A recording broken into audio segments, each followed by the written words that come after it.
It is Saturday evening, and I am here to talk with all of you. No place that I would rather be on Saturday night than engaging with our lovely community here. So glad that you're here. Be sure that you hit the like button.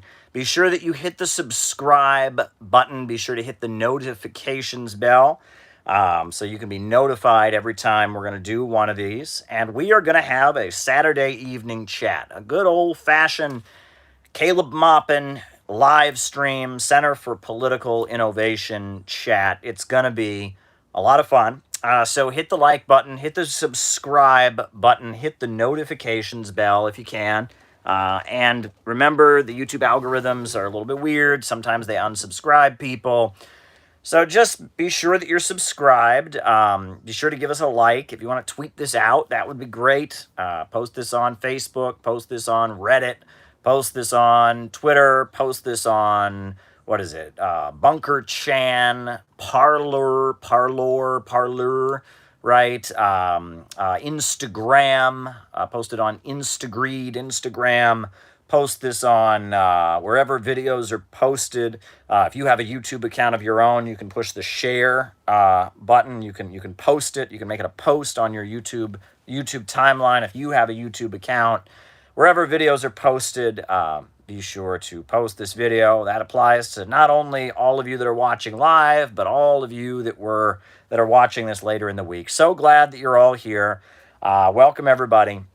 Now, the way this show works, for those of you who may be new, is I give my opening remarks at the beginning of the show. Then after that, from there, I do the roll call, and we find out who's watching. I call you out as I see you, names and locations. We find out who it is on the other side of the camera, and that is always an amazing experience. And then after that, after we do the roll call, at that point, I answer your super chat questions for the rest of the night. Speaking of which, we just got our first super chat, which is long time no see. I've been dealing with a lot lately. Hopefully things are getting back to normal soon. Well, thank you, Red Precarian, for that super chat. I don't think you really want me to answer that. I did just read it out. But for those who have super chat questions, just shoot me a super chat. I will write it down with the pen. And after I write it down with the pen, in the second half of the show, as soon as the roll call is completed, I will start answering those super chat questions, and we'll do that as long as it takes. As long as it takes. If we have to open up a new stream, we'll do that. If we have to keep being here, if we have to take a bathroom break, I don't care how long we have to go, I will answer your super chat questions tonight within reason. Obviously, there are some questions I can't answer, but, within reason. The general rule is that if you send me a super chat, I'll send you an answer. Recent Russian polls indicate strong support for socialism, right? Polls favoring socialism. And I'm sure you mean, you don't mean Polish people living in Russia. Poles in Russia favor socialism. You mean like data, right? Favoring socialism. You got to be clear. You're in Eastern Europe, so there are some Poles in Russia. But I don't know how those Poles feel about socialism. But I think you're referring to, data, like surveys of people, right? I couldn't resist making the joke. But yes, Poles in Russia favor socialism, Poles as in data. Ha ha ha, that's my dad joke of the evening. I like puns, by the way. That's one of my weaknesses, is that most people hate puns. Most people don't find puns to be very funny, but I am one of those people. I'm one of those people that likes puns, but doesn't like dead baby jokes. I don't know if you know about dead baby jokes. That was like some kind of goth, teenage, gross edgelord thing in the 90s. I never cared much for that. I was not a dead baby jokes kind of guy. I was a pun kind of guy. That's how I always am. And so, I'm all about the puns, and I'm all about the puns, not so into the dead baby jokes. What is your favorite color? Favorite color.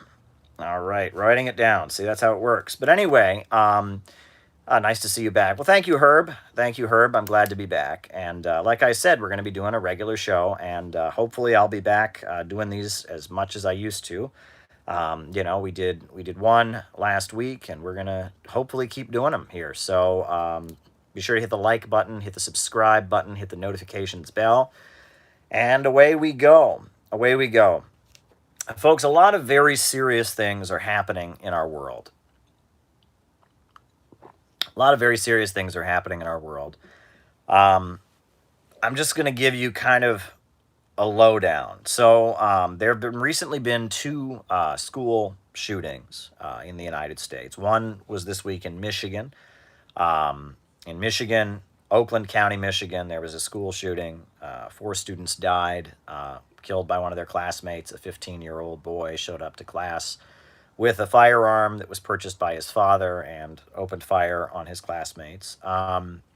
And then most recently, there was the incident at Florida Tech. Now, it's technically not it's not a school for minors. It's a university. But I guess Florida Tech also had a shooting. Well, that's pretty intense, right? I mean, last year we had lockdown. Most kids were learning from home. But now that once again we're back in, things are opening up, once again the shootings go on. I don't know if folks saw, but this week I was on the scene at the United Nations when this crazy guy, I shouldn't say crazy because we don't know his motivations, I guess, but, we have a chance. Right, Saif banned from Libyan elections.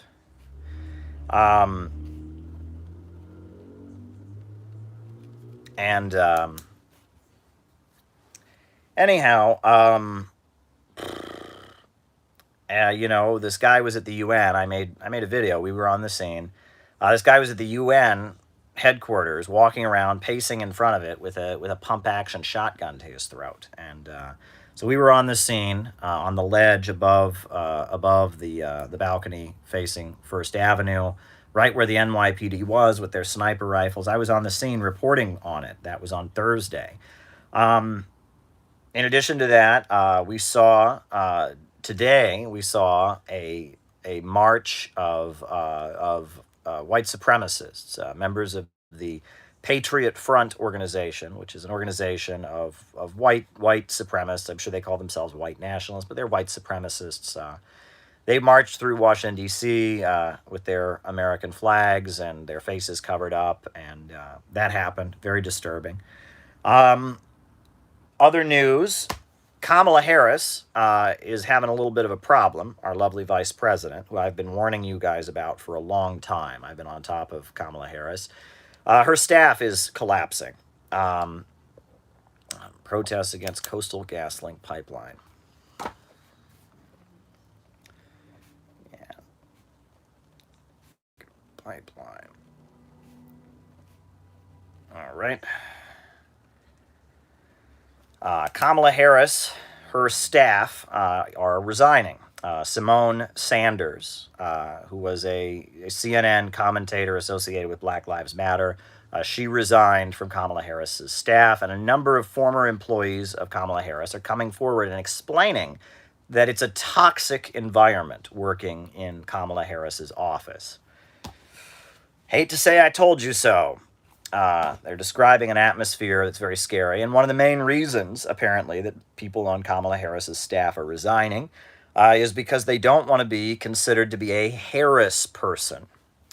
Because Joe Biden's staff finds the Kamala Harris staff to be toxic and obnoxious to deal with. Many people in Washington cannot stand Kamala Harris's team. And because if you work for Kamala Harris in Washington, D.C., you generally are considered to be somebody who is then a Kamala Harris person, and you are unpleasant to be around, and you're unwanted. So people are quitting Kamala Harris's staff because they don't want to be associated with her. That's happening at this point. Well, I mean, I've warned you all about Kamala Harris. I've explained her personality in great depth. I've told you what motivates her. All right. Leomara. Castro victory in Honduras. I've explained to you all what it means, and Kamala Harris is particularly toxic. And, she created an office that is basically, it's a synthetic left headquarters. where it's very unpleasant to work. I mean, read what people have said. And it's funny because a couple months ago, I received a private message from someone who views these streams who worked at a labor union that endorsed Kamala Harris. And they described to me the same thing. And this isn't even a place that she works. Um, this isn't even a place that she works. It's just a place, a union that endorsed her. And they described how scary it is to work there and how everyone's kind of spying on everyone else. It's the synthetic left in person, right? Everyone's accusing everyone else of being racist, sexist, homophobic, or being disloyal, and they create this atmosphere where people are constantly afraid, where people are constantly being accused of breaking some liberal social justice rule, where people are, the way you advance in the workplace is by ratting out other people, where everyone's trying to kind of wreck everyone else, and if anyone is successful at what they do, they get accused. And someone reached out to me and described the environment at this labor union that endorsed Kamala Harris. And person just described to me something that just sounded awful, just awful. And apparently Kamala Harris's office is like that. Kamala Harris at this point, she's got a 28% approval rating. She's less popular than Biden is. Biden is quite unpopular, but she's less popular than he is. Who provide? Okay, all right. Marxist writers who provide analysis.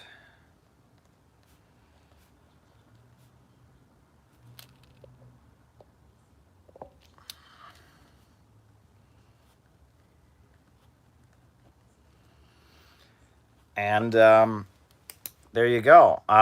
That's the situation there. Now, we know the situation for American working families right now is not good. Not good at all. At this point, the price of fuel is through the roof. The price of food is through the roof.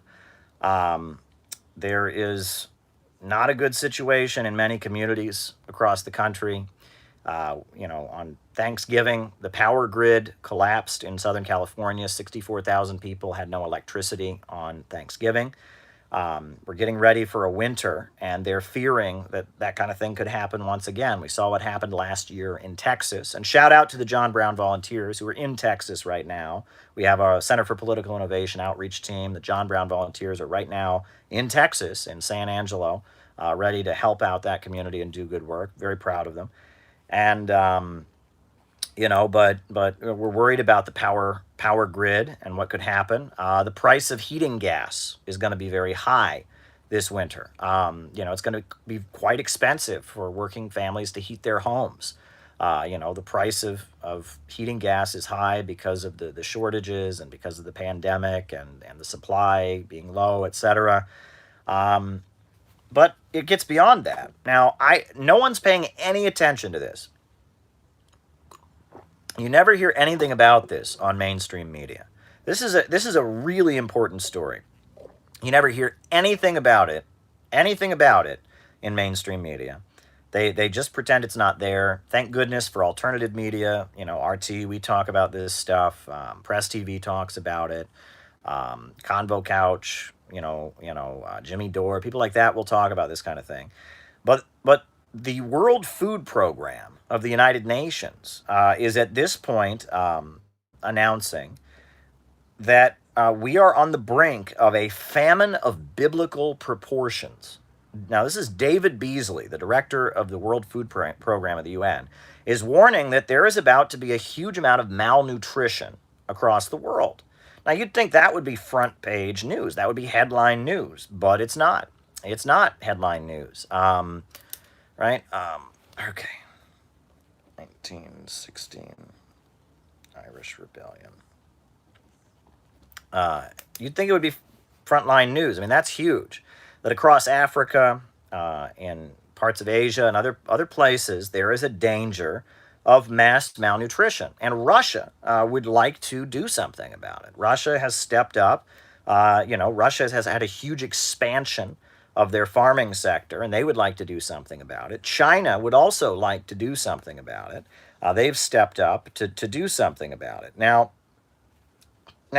these are all really important stories. The fact that shootings in the United States are expanding, the fact that there was just a white supremacist march that happened in Washington, D.C., the fact that Kamala Harris is a deranged, dangerous person, and her staff is jumping ship and talking about how hostile she is. I mean, look, back to the Kamala Harris thing, okay?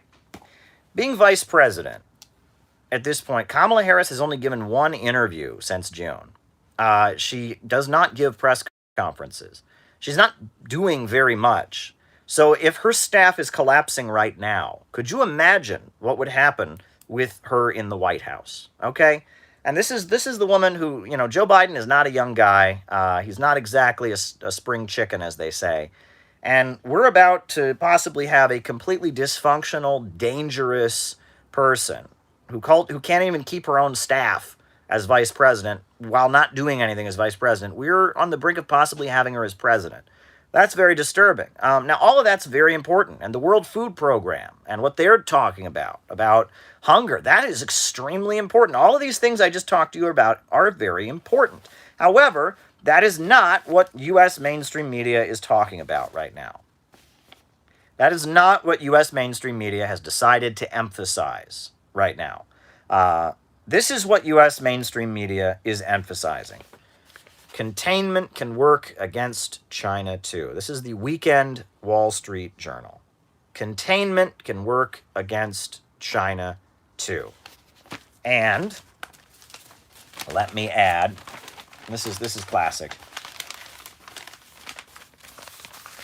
Russia troop buildup near Ukraine grows. So instead of acknowledging what big problems we have here in the United States, and also what big problems we have globally due to the free market capitalist system, the fact that our country is falling apart, the fact that our economy is in shambles, the fact that we're facing massive inflation, the fact that people are going to school and murdering each other, the fact that neo-Nazis are mobilizing and marching in Washington, D.C., the fact that we have a dangerous lunatic as vice president who can't even keep her staff together when she's not doing anything and is somebody who is very easily manipulated and wants to destroy and has a very dangerous record, the fact that people are starving all over the world, that is not what our media is focused on. Our media is focused on the idea that we should be scared of Russia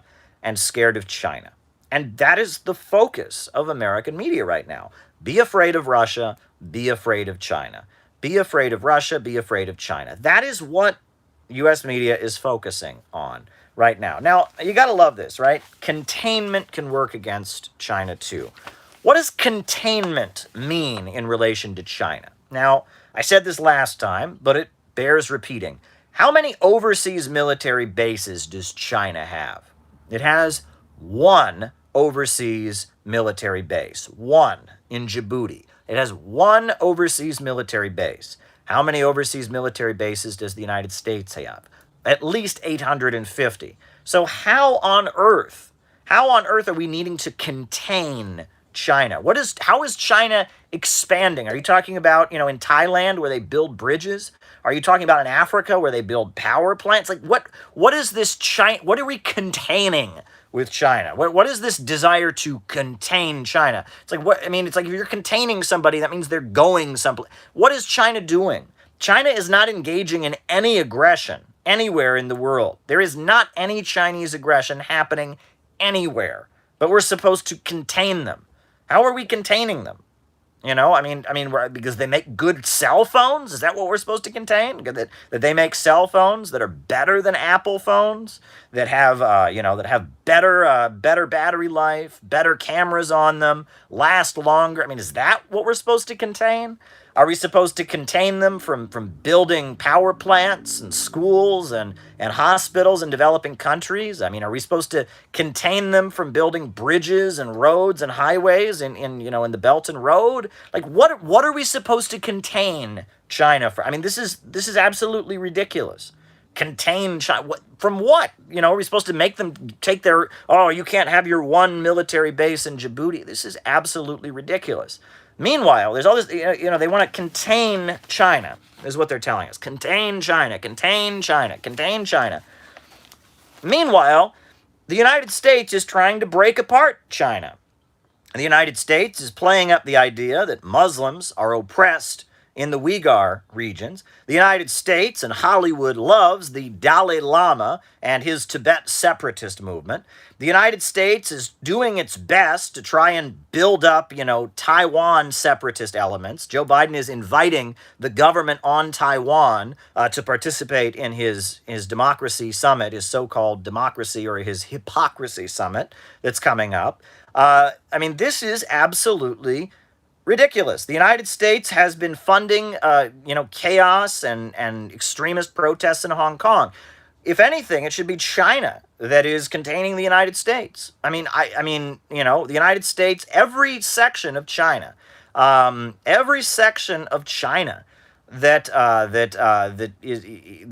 has any history or anything, the United States is trying to separate from China. They want to break the Uyghur regions away. They want to break Tibet away. They want to break Hong Kong away. They want to break Taiwan away. Next thing you know, the United States is going to want to break Manchuria away. The United States is going to want to break Hunan away.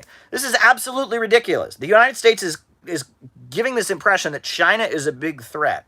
China is this big, scary threat, and saying we need to contain China. At the same time that the United States is actively trying to break apart China, right? China has one overseas military base. China has not invaded anybody since Vietnam, right? They invaded Vietnam in 1978 due to the Kampuchea War. But since 1978, China has not invaded anybody. China has not engaged in any military aggression. And the United States is actively trying to break apart China, but we're supposed to contain China. This is the dumbest thing I have ever seen. But this is the narrative that we're getting from Washington. We shouldn't be afraid of Joe Biden's mismanagement of the economy that's driving the price of food and driving the price of fuel up. Oh, no. We shouldn't be worried about the fact that we have an antisocial culture that is highly conducive to insanity. And guns are so easily available, and we have young men going to their universities and their schools and murdering their classmates. No, don't be worried about that. Don't be worried about neo-Nazis marching in Washington, D.C. Don't be worried about, our deranged, psychotic vice president and how her staff is falling apart. Don't even be worried about the fact that we're on the brink of a global famine. Be worried about China and the need to contain China when China isn't even doing anything. This is utterly ridiculous, and this is U.S. media, but it doesn't stop there. It doesn't stop there. So now, in addition to this idea that China somehow needs to be contained, we've got them playing up this idea that Russia is building up troops on the Ukrainian border. Folks, Russia has the right to move troops around inside of Russia. Right? Let's just get that out of the way. Second of all, what's going on in Ukraine? What is going on in Ukraine right now? Didn't get any press in American media. I don't blame you if you don't know about this, because U.S. media isn't telling you this. It's not getting any attention. But right now in Ukraine, the Ukrainian government is killing its own people with drones. Now, Vladimir Putin called up the Turkish president Erdogan 2 days ago and said to him on the phone, "We're not happy about the fact that you, Erdogan, sold drones to the Ukrainian government and you've used them on your own people." And that is the truth. In the eastern regions of Ukraine, where people are Russian-speaking, where people, have a more positive feeling about Russia, the government of Ukraine has been deploying Turkish drones, and they've been conducting drone strikes against their own people in Donetsk, in the Donbas region, in Luhansk. They have been droning their own people. Now, Russia may have moved some soldiers around, we are told. But we shouldn't be worried about the U.S. backed, U.S. armed, U.S. funded government in Ukraine. The government that the United States installed in 2014 in a coup, we shouldn't be worried about that. We're supposed to be worried, and the fact that they're killing their own people with drones. We're supposed to be worried that Russia, in response to the Ukrainian government murdering its own people with drones and escalating its military forces, we're supposed to be worried that they may have moved troops around in their own country. Let's talk about facts here, right? 14,000 people have died in Ukraine, right? In 2014, Ukraine had an elected president named Viktor Yanukovych, who was friendly to Russia. Wasn't a communist or a socialist, wasn't really an anti-imperialist, but he was friendlier to Russia. And the USA and the U.S. State Department and George Soros and USAID and the Ford Foundation and all the liberal NGOs, they destabilized the country. They funded a protest movement called Euromaidan. They supported and backed a bunch of far-right, neo-Nazi groups, basically, groups that admire the Nazis. And those groups got together and they toppled the government. And it was called Euromaidan. And in 2014, the Ukrainian government was brought down in a coup. It was an armed fascist coup, and they seized control of the government buildings in Ukraine. They unfurled the Confederate flag of the United States. They unfurled the Celtic cross of the Ku Klux Klan. They unfurled all kinds of far-right symbols associated with Stepan Bandera and other Nazi collaborators in Ukraine. And they overthrew the Ukrainian government. And since then, since the government's been overthrown, the new regime in Kiev, at that point, the new regime set up a special wing of the Ukrainian military for fascists. It's called the Azov Battalion. The Azov Battalion was set up, and it's a special wing of the Ukrainian government for fascists. It's an ultra-nationalist division of fascists and admirers of Hitler, admirers of Ukrainian Nazi collaborators. They've been tearing down the World War II memorials, and they've conducted horrendous massacres, and it is a vile, despicable group, and they have seized power. And the people in the eastern regions don't accept this. They want to continue speaking Russian, their own language. They want to keep the World War II memorials up. And so in the eastern regions of Ukraine, they've separated. They've separated. And so rather than recognizing, the territorial autonomy and abiding by the Minsk agreement, we have a situation where the government in Ukraine is now conducting drone warfare against its own people. It's killed 14,000 people have died in this conflict. The USA calls it a frozen conflict that's been going on. And this is the situation. Now, in response to this escalation, with drone strikes being conducted against the Russian-speaking people in the eastern regions and such, is it possible that Russia may have prepared itself for a possible attack from these extremists? Of course. I don't know about Russian troop movements. I'm not over there. But are they preparing to invade Ukraine? Of course not. The Russian Foreign Ministry has come out and said, no, we have no intention of invading Ukraine. We're not invading Ukraine. We're a bit concerned about this escalation.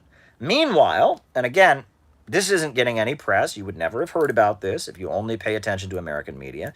3 Ukrainian spies were caught in Russia. 3 Ukrainian spies, a father and a son and another guy, all of them directly tied to the Ukrainian intelligence services. They were caught with dynamite, TNT, and they were planning to blow up a number of targets inside of Russia, military targets. Three Ukrainian spies were in Russia with dynamite, going around plotting to blow up Russian military bases. Whoa, whoa, whoa.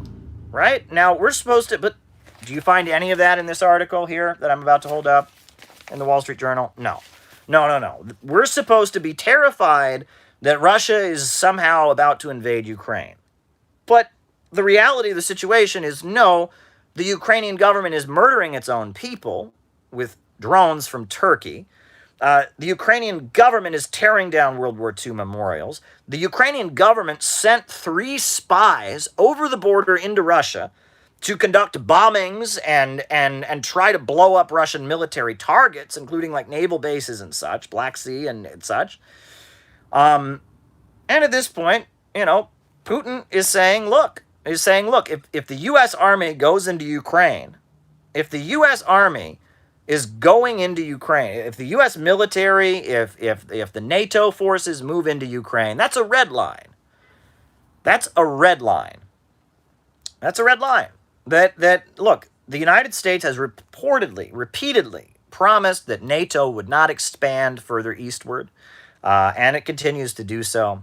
And in 2014, Obama toppled the Ukrainian government, and now we have a situation where there's talk of the USA moving missiles, more and more missiles into Eastern Europe. The Ukrainian government is escalating its attacks on its own people in the eastern regions, and Putin is saying, look, this is a red line. This is a red line. We're not going to stand for this, right? If you get ready to attack us on the Ukrainian border, we're not going to tolerate that. Well, Biden said, well, I don't accept anybody's red line. Now, on Tuesday, Putin and Biden are supposed to speak over video link. Well, thank goodness for that. There's going to be a video link conference between Russian President Vladimir Putin and Joe Biden, and they are going to talk this out. Now, I hope that there's able to be some kind of resolution to this. This is really disturbing. And there's a movie. I don't know if anyone's ever seen this movie. It's a movie, and it might be good for you to watch. I mean, it's not necessarily a communist movie. It's not necessarily an anti-imperialist movie. It's a movie from the 90s called Wag the Dog. You ever heard of this? It's called Wag the Dog, and it's a movie. It's a movie from the 1990s about a president whose approval ratings are sinking. His approval ratings are sinking. He's unpopular. So he decides to have a war. In order to make himself more popular. The film showed, and the premise of the film is that the war never actually happens. It's all staged on TV, basically. It's a fake war. It's fake. It never happened, right? And it's a fake war, and it's staged on CNN, and the president does it to help his approval ratings. And you'll notice, though, that the reason that movie hit home is because there's a really common pattern in U.S. history, which is that whenever any president is under attack in the United States, whenever any president is under attack, that's when they escalate their international operations. For example, Donald Trump, when he was facing impeachment, what did he do? Kill Qasem Soleimani. Right in the middle of Donald Trump's impeachment, he murdered the top Iranian general and escalated us to the brink of World War III. Do you remember that? Why do you think that was? Well, Donald Trump was being impeached. And you will also recall that when Bill Clinton, got a blowjob from Monica Lewinsky, and that was all over the news, what did he do? He escalated his attack on Kosovo, and he escalated his attacks on Sudan. Why? Well, he was facing an impeachment scandal. He was in trouble.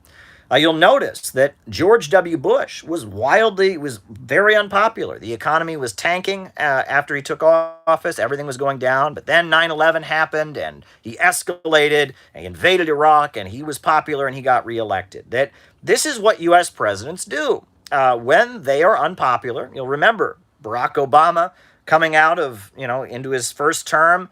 In Obama's first term, the economy wasn't getting better, and things weren't going well. The Republicans swept, the House of Representatives, and then what did Obama do? He escalated. You had the Arab Spring, 2011, and 2011 you had the Arab Spring, the bombing of Libya, the launching of the intervention in Syria. That when U.S. presidents are under attack, when they are sinking, when they are crashing and burning, when their popularity is decreasing, when they're being impeached, what do at that point? At that point, then U.S. presidents escalate their international threats and aggression. Why? What sense does this make? Now, some people say, well, it's the rally around the flag effect, right? Well, the idea is that if you're a president and you're leading the country at war, everyone wants to be with you because everyone's unified by the patriotism and all that. No, Not anymore. During the Cold War, during the 50s, sure, there was some truth in that. During I think Richard Nixon, when he was vice president, he was unpopular, but then somebody threw eggs at him. The Chilean protesters threw eggs at him, and suddenly he was popular. But that's old. That's really old. But why is it that when Bill Clinton was doing bad, he escalated the wars? When Bush was doing badly, he escalated the wars. When Biden, now is doing badly, he escalates the wars. When Donald Trump is facing impeachment, he murders Qasem Soleimani. What happened? Why is this? It's because these leaders are not accountable to us, okay? Our government is not accountable to we the people. Our government is accountable to the war makers. And when you're in trouble with your boss, you do your job really well. You try to prove that you're the man for the job, right? And these guys are in danger of losing their jobs. So they try to please their bosses, the war makers. That's who the bosses of the presidents are. The war makers, the military-industrial complex, the Eastern establishment, the global monopoly capitalist system that enforces itself with war. That's who tells these presidents what to do. That's who they're accountable to. And that's ultimately, let me add, that's ultimately who decides whether they stay or go. It's the big bankers and bosses and monopolists, the big corporations. They're the ones who decide whether a president sinks or swims. Right? Richard Nixon stepped down, you will remember, because the New York Times and the Washington Post and many of the most high-ranking figures in U.S. society, many of the big corporations, got tired of him. And so he was out. You'll recall Lyndon Johnson did not run for another term as president, largely because the Vietnam War wasn't going so well. He wasn't willing to escalate the Vietnam War as much as the war makers wanted, and so he had to go. He didn't seek another term as president. Jimmy Carter, you'll recall, there was a bit of a fight going on within the ruling class, and he signed the SALT Treaty with the Soviet Union, and all these retired generals took out an ad in the New York Times condemning him, and he was blamed for losing Iran and allowing the Iranian Revolution to happen. And so, that Jimmy Carter was removed. He didn't get a second term. The economy tanked and crashed, and he was forced out of office, and you had Ronald Reagan. That ultimately, it's the big bankers and monopolists and big corporations. They're the ones who ultimately decide whether a president goes or stays. So when a president is sinking and crashing and burning, they escalate the wars because that's what their bosses want. Their bosses want wars. That's what they want, right? If you're doing badly at your job, if your job's in question, you do a good job. You try to, show, you work as hard as you can. Show your boss that you're doing a good job, that you're irreplaceable. Well, that is what Joe Biden is doing right now. As he's crashing and burning, as he's presiding over the demolition of the U.S. economy, as, Joe Biden promised us that all the problems of the pandemic, which Trump totally mismanaged, it was all Trump, right? Trump's a buffoon. He's not wearing a mask. He's an idiot, and I'm going to get in there and I'm going to solve it, right? Donald Trump mishandled the pandemic. He's a buffoon, but I'm going to get there and I'm going to solve it. Did that happen, folks? Just saying. I'm not saying it would be better with Trump here. We all saw how bad Trump was, but Biden's whole premise was, I'm going to fix it. Trump is the problem. I am the solution. Joe Biden is clearly not the solution. He's clearly not the solution. And it looks like Joe Biden's solution to his sinking approval ratings is bomb back better. That's basically the policy of the Biden administration. Bomb back better. He's going to bomb back better. He is going to escalate with China. He's going to escalate with Russia. He is going to hold his stupid hypocrisy summit in Washington, D.C. and beat his chest about what a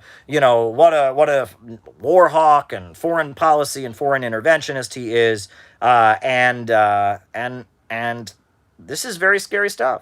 right? Bomb back better seems to be the Biden plan. He's going to fix the U.S. economy. He's going to stay in office despite, being a pretty awful president as far as we can see right now, despite wrecking the economy, despite squeezing, Americans for the cost of fuel, and, despite, privatizing our infrastructure. He's going to bomb back better. That's what the Biden administration offers. Bomb back better. That's what he's got for us. That's how he's going to fix the economy. And it's abysmal. I don't think we should stand for it. I really do not think that we should stand for it. So that's how I wanted to open up tonight. I just wanted to give you kind of a lowdown on world events. I apologize for being a little bit dark. I think there's something in the air right now, right? Because, folks, I just wanted to talk about this. These opening remarks are going to be a little longer than usual, but that's okay. I'm still going to answer. I'm still writing down all your super chats. Got them written down here. And keep the super chats rolling in, folks. That's what I'm on here to do, is answer your questions. That's the whole second half of the show. But the only thing we have is our organizations. There is, I am corny in my own way, right? I love communist music, right? If Lily is watching now, one of the best things, one of the big bonds that I have with Comrade Lily, who went to Nicaragua with us, is that we love to sing communist songs, right? And it's getting to be holiday season. So every time I go into a restaurant or go into a store, I hear the piano playing, and I'm thinking to myself, you know what? It's supposed to be "Oh, Christmas Tree," but I'm thinking, the people's flag is deepest red. It's shrouded off our martyr dead. And ere their limbs grew stiff and cold, our hearts blood-eyed its every fold. Then raise the scarlet standard high. Within its shade we live and die. Though cowards flinch and traitors sneer, we'll keep the red flag flying here. When you start thinking of those words and not "Oh, Christmas Tree" every time this time of year that you hear that song, you're a real communist, by the way, right? If you immediately start thinking the people's flag is deepest red, then you're a real communist. But I digress. What's the super chat here? Books on liberation theology. All right. But anyhow, I wanted to also say, but the point I was making was that I like communist songs, and some communist songs are better than others. There's one particular, there's some Canadian communists who, who composed some really wild songs. A section of the Anglo-American ruling class thinks nuclear war is the only way to stop historical progress. That may be a feeling these days, right? All right. Action of ruling class wants nuclear war to stop progress. But there's one of these Canadian communist groups, and they recorded some songs, and one of the songs that they composed is called "The Party is the Most Precious Thing." Let the party seed in every factory multiply her ranks relentlessly, stand strong in her defense against the enemy, because the party is the most precious thing. The party is the most precious thing. And, it's funny because I'm not in a party right now. I can't be a member of any political party right now because I work as a journalist, and that would make me biased, right? I mean, I can't be loyal to any particular political party. But organizations are really what gives socialism strength. Just believing in socialism, having a Twitter page where you tweet stuff out about socialism, that really doesn't give us very much. I mean, it's good to get ideas out there. I'm all for, look, I'm on here on social media talking at you all, and, I've written books and stuff. Ideas are important, but at the end of the day, it's really building community. It's really building community that makes any of this matter. Until we have community, until we have an organization, until we have a group of people working together, cooperating, putting their egos in check, being willing to make sacrifices, being willing to do things they don't necessarily want to do, being willing to compromise with other people, being willing to work with people we disagree with. Until we have groups of people, who are committed to these ideas, cooperating with each other, when we don't have that, we have nothing. All right, you know, that is really at the end of the day what we need, right? And you can tweet all day, you can hashtag all day, you can Facebook post all day, we can live stream all day, but until you have a group of people who are actually committed to making this happen, we really don't have much, right? Until we have a community of people to be part of, we don't really have anything. And that's what I am committed to doing. And with this YouTube channel, I mean, since I started doing these streams, I've had this YouTube channel for years, right? Federal debt, all right? Federal debt. Who do we owe? So until we, and when I set up this YouTube channel years ago, first this was a YouTube channel where I put stuff related to the political groups I was in. But, 2-3 years ago, I started doing these YouTube streams. And immediately a community developed around these streams, right? We had our running jokes about unnamed diet beverage. We said out of the movement and to the masses. We said we need a government of action that will fight for working families. We developed our catchphrases, and a community started to grow out of this. This wasn't just entertainment. This wasn't just infotainment. This was a community. This channel has always been a community. We care about each other. And there's different voices that have blossomed as part of this community. Dust James, right? Dust James, was somebody who had listened to these streams. He started his own channel, right? And he's interviewing people, and he's on there. David Fox emerged from this community.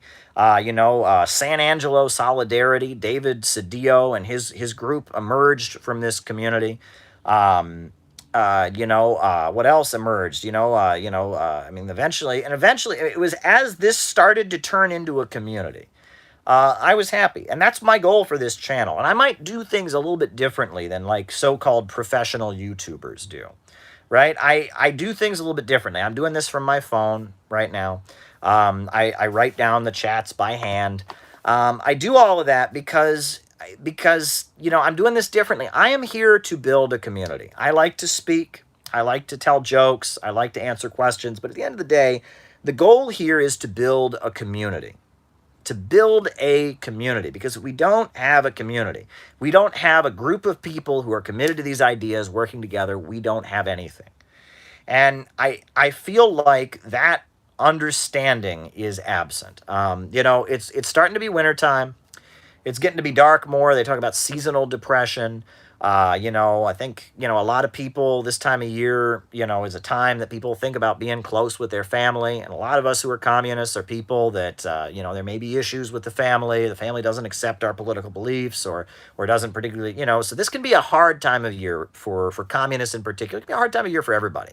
I mean, Black Friday this year, it practically didn't happen, right? Black Friday, because of the fact that the store shelves were empty, the supply chain, last year we had a pandemic, Christmas where we were all, the Christmas time, everyone was basically stuck by themselves, and this can be a hard time of year, and it's starting, it's December, but I'll tell you, among the folks I work with, a lot of people I work with are fighting with other people. I am having to, I got to tell you, the amount of personal disagreements between people that I have had to mediate in the last week has been massive, right? I got one person who's arguing with another person. I got another person who's arguing with this person. I got this person who won't talk to this person, and everybody seems to be very, very. I'm just dealing with a lot of trying to get people to work together with each other. Right. And, you all know about the drama with me. Right. We advocate for communism being,